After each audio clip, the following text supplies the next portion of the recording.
Positive parenting क्या है, definition आपके सामने है, सेल्फ एक्सप्लेनेटरी है, कोई रॉकेट साइंस की इसमें।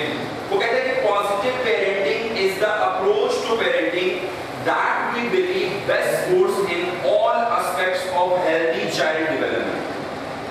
क्या एज अ गार्डियन जब हम अपने बच्चों की अपब्रिंगिंग कर रहे हैं, 9th और 10th में बच्चे यहाँ पे स्टैंड कर रहे हैं, तो क्या उसमें हमने हेल्दी चाइल्ड डेवलपमेंट को टारगेट किया हुआ है?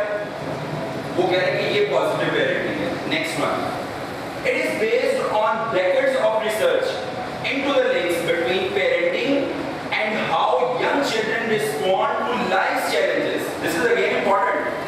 As a mother, as a father, हमने टारगेटाइज करना है, हमने प्लान करना है कि क्या हमारा बच्चा जिसकी हम अपब्रिंगिंग कर रहे हैं पॉजिटिव पेरेंटिंग के थ्रू, क्या वो लाइफ के आने वाले चैलेंजेस को फुलफिल कर पाएगा।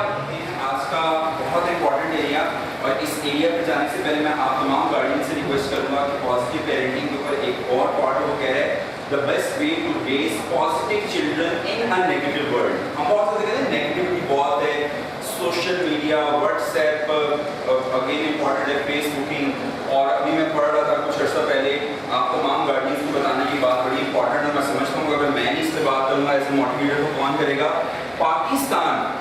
पाकिस्तान नंबर 1 पे रहा है अनएथिकल वेबसाइट को विजिट करने, and this is so much alarming. इसका मतलब है कि हम अपनी सोल के भी अगेंस्ट जा रहे हैं, हम बेसिक्स को अंडरस्टैंड नहीं कर रहे। और आप तमाम गार्डियंस के लिए लम्हा फिक्री है, उसमें उन्होंने बताया कि 90% उसमें जो एज ग्रुप है वो 10 से 18 साल का एज ग्रुप है जो उन वेबसाइट्स को यूटिलाइज कर रहा है। तो एज अ गार्डियन अगर हमने इस नेगेटिव वर्ल्ड में दिए तो हमने थोड़ा सा ना, एक बड़ा इंपॉर्टेंट मैं वर्ड यूज करने जा रहा हूँ जो मेरी सारी की सारी पेरेंटिंग के अंदर रहेगा और मैं बार बार यूज करूंगा इस वर्ड को, that is basically check and balance. And believe you me, check and balance is not a negative thing. Check and balance means कि हमने बेसिक चीजों को टारगेट करना है। वो कह रहे हैं कि नेगेटिव वर्ल्ड में क्या करना है, is to have positive parents who love them unconditionally, जिसमें कंडीशन ना हो। ये कंडीशन का मतलब क्या है कि बेटा तुम्हारा अगर A+ ग्रेड आएगा तो मैं तुम्हें बाइसाइकिल लेके दूंगा या तुम्हें वो मोटर बाइक लेके दूंगा, that is called conditional love. अगर तुम वो फुला अचीवमेंट करोगे तो फिर तुम्हें ये इंसेंटिव मिलेगा, ये कंडीशन आ गई। वो कह रहे हैं अनकंडीशनल, बगैर किसी कंडीशन के। अगर उसका C ग्रेड भी है तो पूरे होल हार्टेडली उसको एक्सेप्ट करना है, पूरे दिल के साथ एक्सेप्ट करना है, and serve as excellent role models. वो कहते हैं ना, action speak louder than words. अभी मैं अल्हम्दुलिल्लाह इसी वीक में थ्रू आउट द साउथ में ट्रैवल करके आया हूँ 3 मेजर सिटीज में, मुल्तान के अंदर, मुल्तान के साथ साथ भावलपुर और रोहिंग्या खान में। वहाँ पे मैंने तमाम स्टूडेंट से पूछा, मैंने कहा आपके मार्क्स कितने हैं? बिलीव यू मी, इतना मैचलेस स्टफ है, अल्फाज में उसके लिए कमी है कि सबसे हाईएस्ट जो मैंने देखा मुल्तान के अंदर बेटी मौजूद थी 1090 मार्क्स के साथ आउट ऑफ 1100। अभी आपने बड़ा ये सुना होगा और मैंने भी कुछ डिफरेंट ग्रुप्स के अंदर इसको वायरल भी किया कि मुल्तान बोर्ड में एक बेटे की पोजीशन आ गई 505 में से 505 मार्क्स आ गए। अच्छा, यहाँ पर स्टॉप करके ना थोड़ा सा आपसे अपने दिल की बात करना चाहता हूँ, शायद किसी ने आपसे किए कि नहीं की।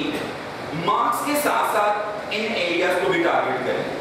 हमने अच्छे डॉक्टर्स बनाने हैं, अच्छे इंजीनियर बनाने हैं, अच्छे IT स्पेशलिस्ट बनाने हैं, अच्छे मार्क्स लाहौर बोर्ड में मैट्रिक और इंटर में लेने हैं, बट उसी के साथ साथ जो लाइफ के चैलेंजेस हैं, जो रोल मॉडल्स वाली बातें हैं। मैंने स्टूडेंट से पूछा, ये यानी कि A+ कैटेगरी से ऊपर वाली कैटेगरी थी, मैंने कहा आप में से कितने स्टूडेंट्स हैं जिन्होंने, ज़्यादा नहीं मैं कह रहा, उसको हसना सल्लल्लाहु अलैहि वसल्लम के ऊपर कोई 200-250 पेजेस की कोई एक किताब पढ़ी हो? The answer was no. नहीं, 13-14 साल को एजुकेशन हासिल करते हुए हो गए हैं और उनका आंसर क्या था कि सर हमने कोई उस पर हसना सल्लल्लाहु अलैहि वसल्लम पे किताब नहीं पढ़ी। तो मैं फिर लाइब्रेरी का रेफरेंस दूंगा कि 11 बुक्स लाइब्रेरी में हमने उस पर हसना में पढ़ी है कि जब हम अपनी बेसिक्स को भुला देंगे तो फिर ये वाले स्टार्ट्स आएंगे आपके सामने जो मैंने अभी आपसे शेयर किए। तो पॉजिटिव पेरेंटिंग के अंदर